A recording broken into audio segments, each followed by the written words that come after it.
kabar hari ini? Semoga kita tetap dalam lindungan yang Maha Kuasa ya. Baik, sebelum kita memulai pelajaran kita, ada baiknya kita berdoa terlebih dahulu. Kamu berdoa di tempatmu, ibu berdoa di sini. Baik, kita berdoa dalam nama Bapa, Putra dan Roh Kudus. Amin.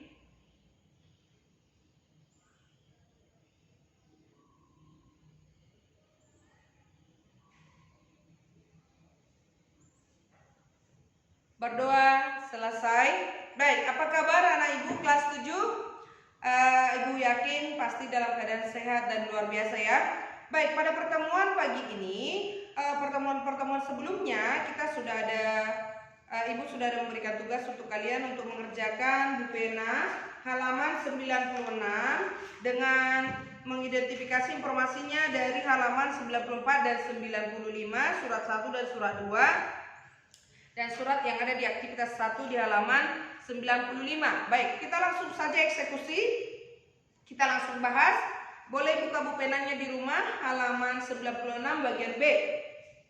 Bagi yang sudah mengerjakan, kalau benar boleh di checklist. Kalau belum dikerjakan, supaya dilengkapi di bupenanya ya. Supaya ada gunanya loh, dibeli itu loh. Dikerjakan baik-baik. Nomor 1, siapa pengirim surat tersebut? Surat yang ada di halaman 95 ya.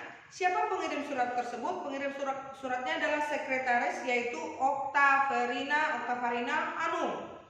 Yang kedua, apa tujuan pengiriman surat tersebut? Untuk mengundang atau memberitahu mengikuti lomba pidato. Yang ketiga, apa informasi penting yang disampaikan dalam surat tersebut? Memberitahukan bahwasannya adanya lomba pidato. Yang keempat, jika berperan sebagai penerima, apa yang kamu lakukan setelah menerima surat tersebut? Kalau kita menerima surat, berarti kita mengikuti perlombaan. Yang kelima, bagaimana jika pengirim tidak mengirimkan surat tersebut kepada pihak yang bersangkutan? Ya, namanya juga tidak kepada pihak yang bersangkutan, maka yang pertama itu tidak akan ada perlombaan. Kalau sudah tidak ada perlombaan atau peserta lomba, maka perlombaan akan menjadi kacau. Contohnya seperti ini, Sekolah Santa Teresia atau SMP Santa Teresia akan mengadakan perlombaan lomba pidato. Surat itu tentunya akan dilayangkan kepada kalian sebagai peserta didik di SMP Santa Teresia. Namun ibu kirimkan surat itu kepada orang tua kalian. Bagaimana kira-kira? Yang akan mengadakan perlombaan adalah siswa Santa Teresia. Ibu kirim suratnya kepada orang tua. Bagaimana? Kacau kan? Nah, tibalah hari H akan ada perlombaan. Sementara yang mendapat surat itu bukan siswa Santa Teresia, tentu akan bingung. Ya kan? Kalau bingung, tidak ada peserta.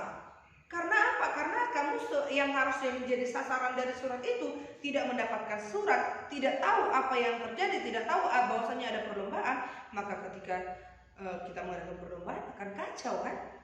Tidak ada peserta.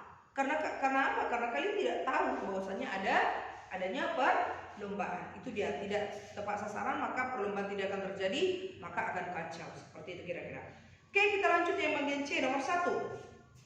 Tuliskan ciri-ciri surat 1 yang kau pindai sebelumnya pada materi. Itu yang ada di halaman 94 ya. Surat 1 itu bersifat pribadi, yang surat 2 bersifat resmi.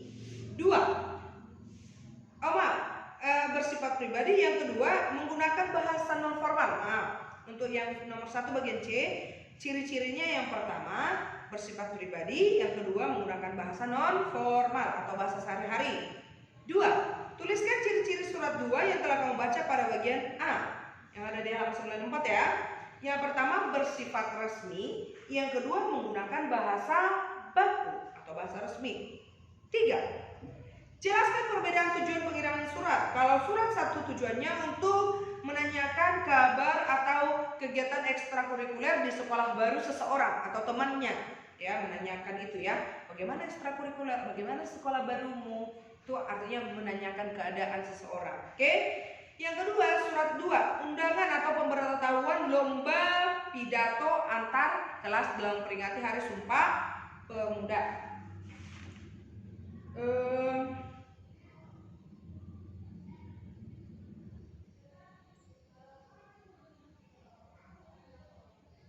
Lanjut yang bagian 4.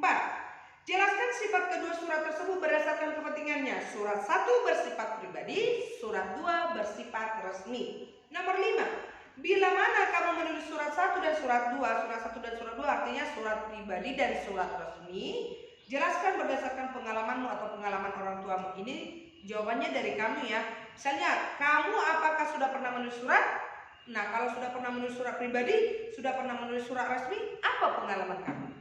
Misalnya surat resmi, minta izin ke sekolah, dikirim suratnya, tahunya suratnya nggak sampai ke sekolah. Atau mengirim surat pribadi ke temannya, atau ke orang yang kamu senangi. Nah, ketika kamu mengirim surat, lalu dia membalas, kamu merasa bahagia sekali. Itu adalah bagian dari pengalaman. Itu jawabannya hanya kamu yang tahu. Seperti itu ya. Oke, itu dia penjelasan atau klarifikasi dari buku pena halaman 96.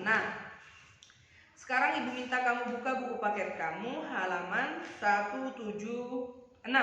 Kita mau lanjut ke materi berikutnya, yaitu menyimpulkan isi surat. Menyimpulkan isi surat pribadi dan surat resmi. Nah, kita mau tahu apa sih isinya, inti dari surat itu. Nah, kalau kita mau tahu inti atau isi surat, maka kita harus menyimpulkannya terlebih dahulu.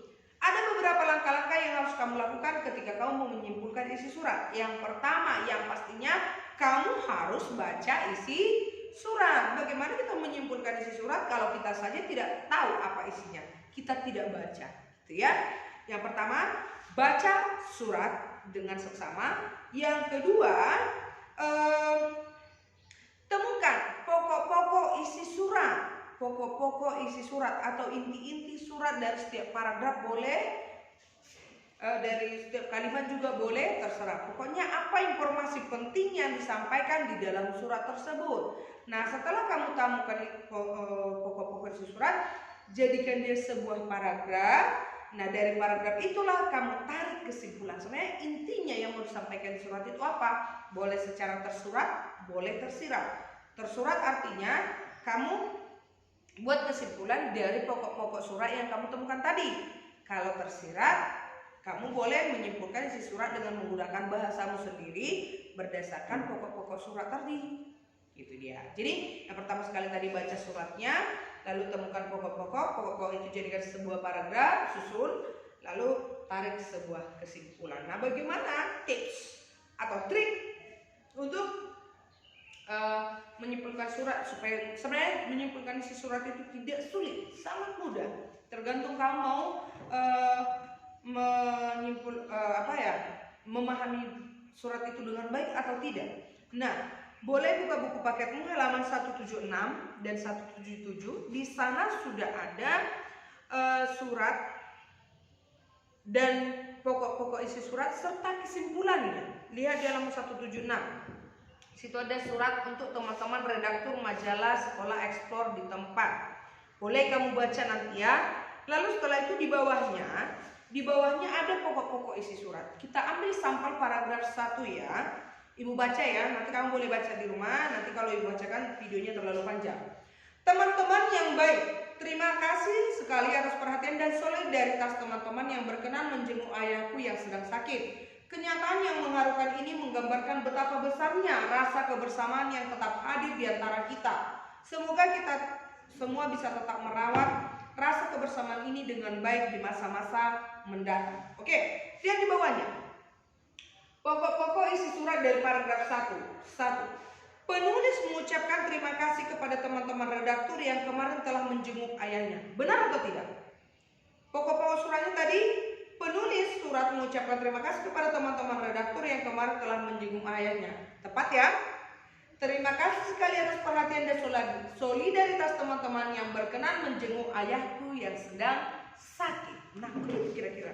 Ya kan? Si penulis mengucapkan terima kasih kepada teman-temannya yang sudah menjenguk ayahnya. Nah, seperti itu kira-kira. Jadi, baca teksnya itu per paragraf, lalu temukan apa intinya. Pokok-pokok suratnya buat dalam bentuk-bentuk poin. Nah, sudah ada di situ, boleh lihat lagi di sini. Baca semua pokok isi surat tersebut. Apakah benar ada di situ? Misalnya pokok isi surat 2.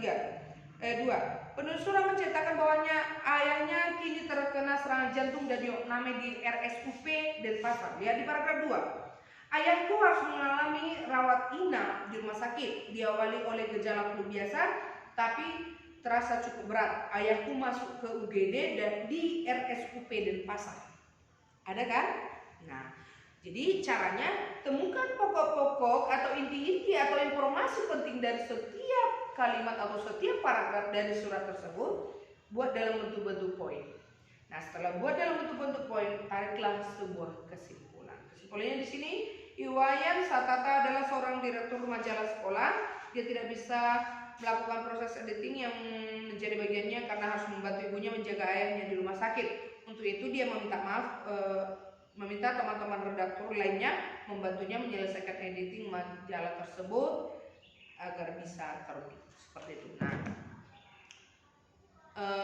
jadi kalau kamu menyimpulkan, tentunya baca, temukan ide pokoknya, dari ide pokok itu buatlah kesimpulan. Bisa ya? Nah, contohnya ada di halaman 177. Pemerintah Pontianak, Dinas Pendidikan SMP Bina Negara, Jalan Patimuran 71 Pontianak. Ibu langsung ke isinya aja. Jadi supaya kamu bisa nanti menyimpulkan. Misal, dengan hormat, terkait dengan surat perkenalan produk dari perusahaan Bapak pada tanggal 19 Mei 2016 kepada sekolah kami sangat tertarik terhadap produk-produk alat tulis yang Bapak tawarkan kepada koperasi sekolah kami.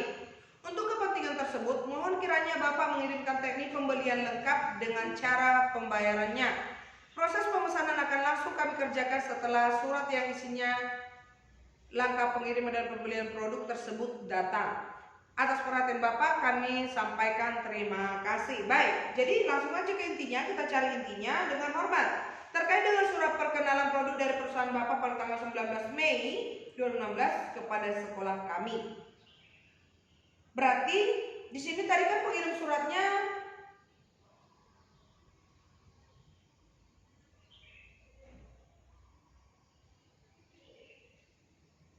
kepala sekolah SMP Bina Negara. Nah, intinya di sini apa? Terkait dengan surat perkenalan produk dari perusahaan Bapak pada tanggal 19 Mei 2016 kepada sekolah kami. Artinya berarti si sekolah SMP Bina Negara itu mendapatkan surat dari PT Sinar Mas Globe pada tanggal 19 Mei 2016. Itu intinya. Terkait surat perkenalan produk. Jadi mereka mendapatkan surat perkenalan produk dari PT Sinar Globe. Yang kedua apa? Kami sangat tertarik terhadap produk-produk alat tulis yang Bapak tawarkan kepada koperasi sekolah kami. Jadi dari paragraf 1 ada dua intinya. Yang pertama, pemberitahuan bahwasanya mereka telah menerima surat dari PT Sinar Mas Globe. Lalu yang kedua, mereka merasa tertarik dengan produk-produk yang ditawarkan oleh PT Sinar Mas Globe. Yang ketiga, untuk kepentingan tersebut mohon kiranya Bapak mengirimkan teknik pembelian lengkap dan cara pembayarannya. Proses pemesanan akan langsung kami kerjakan setelah surat yang isinya langkah pengiriman dan pembelian produk tersebut datang. Jadi mereka yang ketiga, si kepala sekolah meminta PT Sinar Mas Globe itu mengirimkan cara atau teknik pembelian dan pembayaran buku tersebut. Yang keempat, kalau sudah datang mereka akan memproses, mereka akan membeli barang itu supaya datang gitu. Jadi ada dua di sini. Mereka meminta cara atau proses pengiriman barangnya dikirimkan, lalu mereka akan membeli atau proses pembeliannya akan dilaksanakan kalau surat itu sudah datang gitu. Jadi ada dua. Mereka akan segera memesan, lalu mereka mengharapkan si PT Sinar Mas Globe mengirimkan cara pembeliannya. Lalu yang terakhir ada ucapan terima kasih. Nah, kesimpulannya dari 4 kalimat tadi. Yang pertama, mereka mendapatkan surat dari PT Sinar Mas Globe tentang penawaran produk, lalu mereka merasa tertarik terhadap produk yang ditawarkan, lalu mereka mengirimkan supaya mereka meminta supaya PT Sinar Mas itu mengirimkan teknik dan cara pembayaran bukunya, lalu mereka akan memesan buku tersebut kalau suratnya sudah datang, lalu yang terakhir ucapan terima kasih. Nah, dari kelima poin tadi, kira-kira apa kesimpulannya? Kesimpulannya adalah PT SMP Bina Negara atas nama Kepala Sekolah Boy Sitanggang itu merasa tertarik dengan produk yang ditawarkan oleh PT Sinar Globe dan akan segera memesannya. Karena kan dikasih tahu, kami merasa tertarik dengan produk yang ditawarkan, tolong kirimkan bagaimana cara pemesanan dan pembayarannya. Berarti kan mereka memesan, Jadi inti dari surat itu adalah si SMP Bina Negara itu merasa tertarik dengan produk-produk yang ditawarkan oleh PT Sinar Globe dan hendak memesannya. Kira-kira demikian kesimpulannya. Oke? Baik, untuk tugas di rumah kerjakan halaman 179, di situ ada contoh surat pribadi. Simpulkan isi surat pribadi yang ada di halaman 179. Surat pribadi untuk sahabat karibku Ella yang ada di halaman 179. Caranya bagaimana? Sama seperti tadi.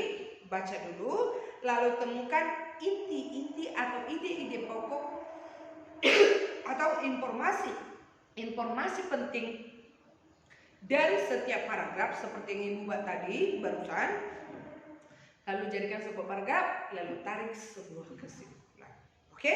Bisa dipahami kira-kira? Kalau kurang paham boleh ditanyakan Ibu ya.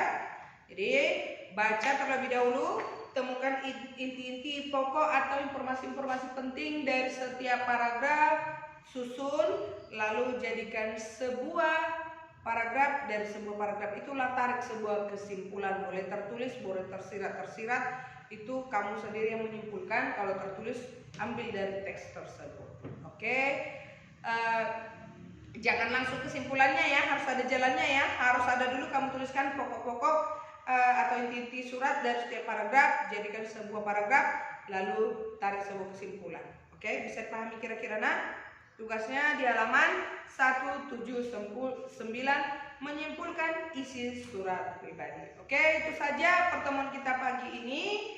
Jangan lupa bahagia, jangan lupa tersenyum. Kita lanjut pertemuan berikutnya. Kita berdoa bersama-sama. Semoga pertemuan berikutnya kita sudah bisa tatap muka. Itu saja. Selamat pagi, sampai berjumpa.